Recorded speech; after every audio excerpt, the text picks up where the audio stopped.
Hello and welcome to our series on politicians, your MP, your vote, with me, Lucia Viers. Today we have with us the Member of Parliament for Harrow East, Bob Blackman, who was elected as the MP in 2010 when he took the seat from Labour's stronghold, securing 44.65% of the total vote. Welcome to the show. Bob, in 2010 you won the Labour stronghold seat that was held by the party for the last 13 years.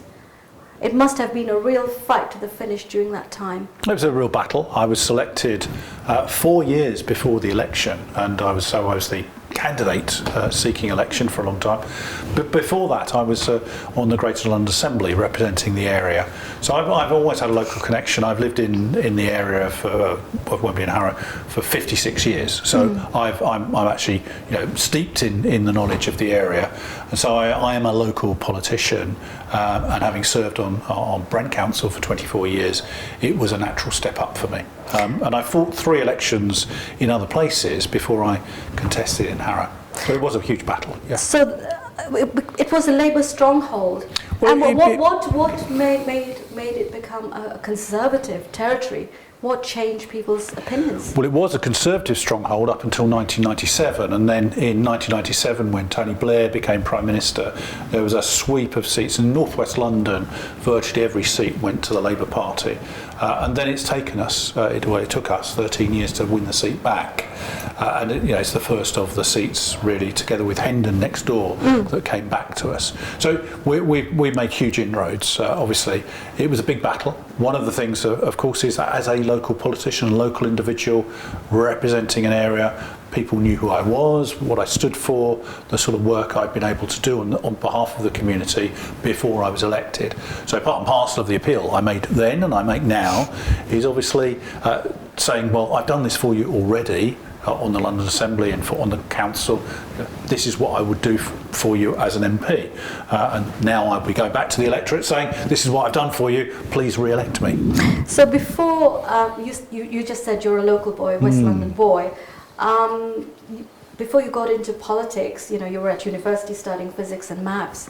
So please tell us more about your background. Yeah, I was born in Hammersmith Hospital. Okay. My father and mother both worked for the BBC. So my father was an engineering manager, my mother was a secretary. My mother came from a council estate in Northolt. My father was brought up in Paddington, and then obviously moved out as time went on. They met at the BBC, so I've got the BBC to thank for the fact I'm alive. And I went to a comprehensive school in Wembley. And then went from there to university. I was the first of my family to go to university, and then I was steeped in politics. I spent 4 years on the student union executive. I became president of my students' union, which is one of the biggest unions in the country. And so I was involved in politics right from the word go. I've always represented people, be it at school, university or beyond. Unfortunately, both my parents died in 1979, both of cancer, which actually frames a lot of what I do. I'm very big on assisting people with cancer and combating cancer as a result of what's happened to me personally and my family.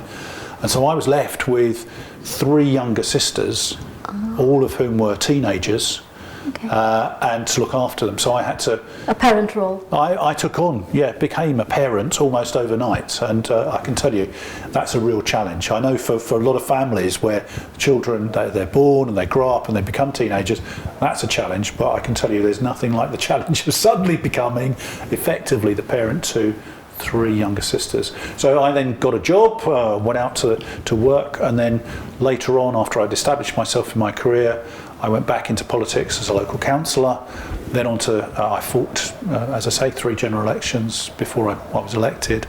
Spent 24 years as a Brent councillor, 20 years as Conservative group leader, spent 6 years as leader of the council, and 4 years as deputy leader in a coalition, so I'm used to coalition politics. So from that perspective, I've had a broad range of experience in politics, and I try and bring that to Parliament. In my private employment, I worked for Burroughs Machines and Unisys computer companies. Then I worked for British Telecom, BT, for 19 years. So I bring that business experience as well into Parliament. And unfortunately, what happens in Parliament is a lot of the parliamentarians are publicly school educated. They've only ever done politics. They haven't got experience in the real world. I bring real world experience into Parliament. Why did you not contest a seat in Brent, since you have? Well, I did fight Brent North in 2005 and halved the Labour majority in Brent North, and then the boundary changes took. And you go for selection where you can, and the Harrow East constituency came up for selection, and I thought I would go in for that. It was part of my Greater London Assembly constituency, so I went for it. And as I was representing that area already, I thought, well, I'll go and do that. If you weren't a politician, what career would you have chosen? Well, obviously, I worked for BT for 19 years. I had a variety of different roles. I was in sales. I did training. I did for 12 years. I did regulatory compliance, training people in the rules and making sure they adhered to them, and then obviously following up on areas where the company had fallen down. So it's quite a varied role, and I've always had that sort of background. And I think it's important for politicians actually to have some background in other areas rather than just doing politics. And unfortunately, there are more and more politicians that don't have a business background. Now, Harrow is seen as an area where the residents in the borough include fewer people in the category of no qualifications than the national average in 2010, which was seen at 16.8%. So what progress have you made to Harrow East since you got elected? Well, we've just had a series of Ofsted inspections of the schools, for example, and all of the schools are either outstanding or reaching the required standards. So we have a high standard of education. One of the things that I've been able to do is to assist the local area. I lobbied and got £70 million for expanding the number of primary school places. So we're creating 3,500 new places in primary schools over the next 2 years, and many of those will come on stream this year. In addition, we're looking at a free school programme, which includes, of course, the first state-sponsored Hindu free school in the country at secondary level, and I'm looking forward to that being built in my constituency over the next year, which will be excellent, because what it does is create a parental choice. We have a really mixed, vibrant community in Harrow with people of every different, I always say we've got people from every different country in the world from their origin living in Harrow. Every religion, every creed, race, colour, you name it, we've got it. And it's a very coherent community, vibrant, with lots of different festivals being celebrated, lots of different religions. And actually the other thing about my constituency is it has the highest adherence to religious faith of any constituency in the country. We have 22 churches, including a Greek Orthodox church, which is the first Greek Orthodox church to be built for 100 years in England. We have 3 Hindu temples, all of which are heavily utilised. We have an Islamic centre. We have a Buddhist centre across the road, not quite in the constituency, a Sikh centre just across the road in the constituency. So you name it. And synagogues. We have got 3 synagogues, including Stanmore Synagogue, which is the biggest in Europe, with more than 2,000 active members who go there regularly each week to worship and pray. So it's a veritable melting pot, as we say, but it's very peaceful. As a result of, I think, community cohesion. The great thing, I think, is because we've got mixture of different people from all sorts of backgrounds, there's an intolerance of intolerance. So people get on together very well. I think that's a general picture in London. Yeah, but there are other parts of London where there's only one minority community, and often that leads to conflict. I think because everyone's a minority in Harrow, and I think the beauty of that is that everyone gets on together. So what areas are still pending, and what work further needs to be done to tackle issues?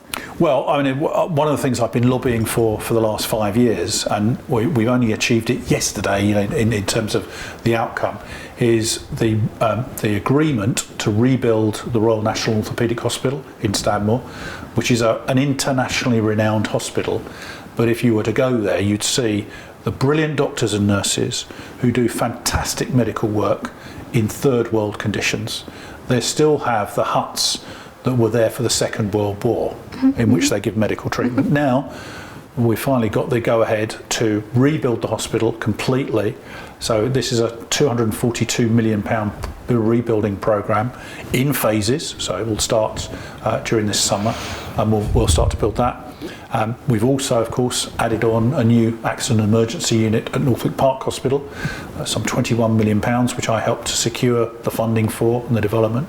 And we've secured the funding for further free schools, as I've said, not just the Hindu free school, but also there's a Christian free school, a free school that's being set up by a joint arrangement of head teachers. So there's going to be an amalgam. And the most important thing about that is so that parents have got the choice of what type of education they want for their children. I believe very strongly that parents should have the right to choose the type of school they want, and I'm seriously worried about what the potential would be were we not to be in government. So Labour is planning to abolish the free schools. Indeed, and so therefore here we are on the cusp of having the first state-sponsored Hindu free school in the country, and yet Labour say they're going to abolish such activities, and I think that's a really serious threat to a programme which is shown to be very successful. The Labour government had a programme of replacing failing schools with academies. What we have done as a coalition government is to actually encourage schools, particularly at secondary level, to become academies and become free schools, so they get on and do the right thing and teach young people. And now, of course, particularly amongst the Indian population, they believe fervently and quite rightly that the future is education. They want their children to be, one step ahead of where they are. So that if the first generation that came here, most of whom in the 70s, they came with nothing, particularly if they came from Uganda or East Africa, came with nothing, and they built up through their ingenuity. They didn't depend on welfare. They worked in corner shops. They worked all hours, God send. The conservative. They are natural conservatives. They worked, didn't depend on welfare. When they got their feet on the ladder, they got their own houses, they bought their own houses, they wanted the education for their children to be so they could succeed. They all wanted their children to be doctors, dentists, pharmacists, accountants, lawyers, professionals. And in the main, that's what's happened. And of course, the next generation want further to succeed. And I think that's good, because they're making huge demands on the education service to be good and to provide a high level of education. And the Prime Minister. And the Prime Minister quite rightly says the East African nations absolutely. As a prime model. Yeah. Well, I've always said that Uganda's loss was Britain's gain. So, the fact that all those people had to leave, I'm very proud of the fact that it was a Conservative government that allowed people to come here when India refused to allow them back. Yes. And that to me says, we're open, we embrace people that want to get on and work, and will actually contribute to our economy. And the East African nations undoubtedly have. If we hadn't have taken those people in at the time, our economy wouldn't be in the vibrant state it is now. It's changed the shopping Absolutely. hours. The palate. Absolutely. Indian number one curry. Well, of course. We used to have the most boring food on the planet. For me, I eat Indian food, 3 or 4 times a week. Oh my God. I love it. I always have done. And as I famously said at one stage when I was doing the National Curry Awards, I said, Friday night is curry night. It used to be that fish on Fridays was, but now it's curry night is Friday night. I just think we have a wealth of different options, and I eat various different foods now, be it Chinese or Indian food, Sri Lankan, you name it. I love the different varieties of different food, and I think most people do. We changed our boring, meat and two veg type of diet to be This is why quite a London mix. and UK is so vibrant and because it has a mixture of all these different communities. Indeed, and the great thing is that you can celebrate everyone's culture, everyone's religion, the food and everything Absolutely. else within the same area. You don't have to venture outside the boundaries of the borough. Now, one of the things you mentioned was Northwick Park. Yeah. But the Conservative government has had a lot of cutbacks, and they've shifted the A&E to Northwick Park, which has become quite a burden. Well, it's interesting you say that. And the waiting hours are long, and I've also been told by the doctors that they've had to wait for beds to be empty before they can shift the patients. Yeah, I mean, there's always a challenge. I mean, let's be clear. And why just West London, the cutbacks? Well, it's not just West London. Back in 2010, before I was elected, we had a briefing from NHS London about what they were going to do. They were going to close down 9 A&Es across the whole of London. And we stopped that. We stopped it dead. The issue with, for example, Central Middlesex Hospital was if you were ill and you went to Central Middlesex Hospital, you got Rolls-Royce service because doctors and nurses were waiting for people to come in. And the problem is that where that is it's in the middle of an industrial estate, not where people live, whereas Northwick Park is very close to where a wide area of population, very easy access for people to get to. And that's one of the problems that they faced. Now, I said, right from the word go, that what we should do is transfer the resources, i.e. the medical staff, from Central Middlesex Hospital to Northwick Park. Now, that's a management issue. There's always a need for more beds, but actually they brought on more beds in Northwick Park Hospital. There are 120 new beds being provided. The hospital, expanding it. Yeah, there were a lot of the wards were actually mothballed, believe it or not, and so what they've done is refurbish them, bring them back into action. One of the issues is how long people stay in hospital. You only stay in hospital, in my view, when there's a medical need and a clinical need, and often people stayed in hospital for longer because there was no one to look after them. So one of the challenges at the moment is to make sure that people, when they've come to the point at which they can leave hospital, that there's a facility for them to go to for convalescence, if that's necessary, or to be looked after at home or wherever they're going to go. And that's one of the challenges that we do face in North West London. And of course, it's important, and we do need to make sure it happens properly. But the hospitals like Ealing and the one at Park Royal, the wards are empty where the beds were. That's right. So that's a waste of resources. Central Middlesex Hospital, which I know extremely well, is only used at the maximum 60% of the time. And what about Ealing Hospital? But the problem is often with Central Middlesex, the trust that runs the hospital in our area have transferred patients to that hospital, but patients don't want to go there because it's an inconvenient journey. They don't want to go there for surgery. They don't want to go there for outpatient treatment, and so it becomes a challenge to actually use those state-of-the-art facilities. And obviously, Ealing is another challenge. But what I can say is that the work that has been done at Northwick Park now means that the A&E at Northwick Park is one of the best performing in London. Because it's turned around in terms of its performance. So I think that's good news that people are having. Plus, the other thing we're doing with the medical service in North West London is we're the first area of the country to have primary care, so GP access, 8 a.m. to 8 p.m, 7 days a week, where you can just walk in and you'll be able to see a doctor without an appointment, and you'll get proper treatment. They're bringing in the chemists in as well to help out now. Yeah, that's right. Yeah, because at the end of the day, most people, people that get ill, want to get treatment. They want to get advice. They don't want to walk into a chemist and say, well, I think I'm this, I think I'm that. What do you think I should take? You want to get diagnosed by a proper doctor. Because the doctors are really overburdened. Well, they all are, because the population growth in London is huge. And we have, once again, the other challenge is we have people from all over the world coming to this country, making it their home. NHS. So there's challenges over the language. There's also the challenge of who wants to work in the health service and why. You know. Okay. Our conversation carries on, but now we have to go for a short break. So see you soon on the other side after the break.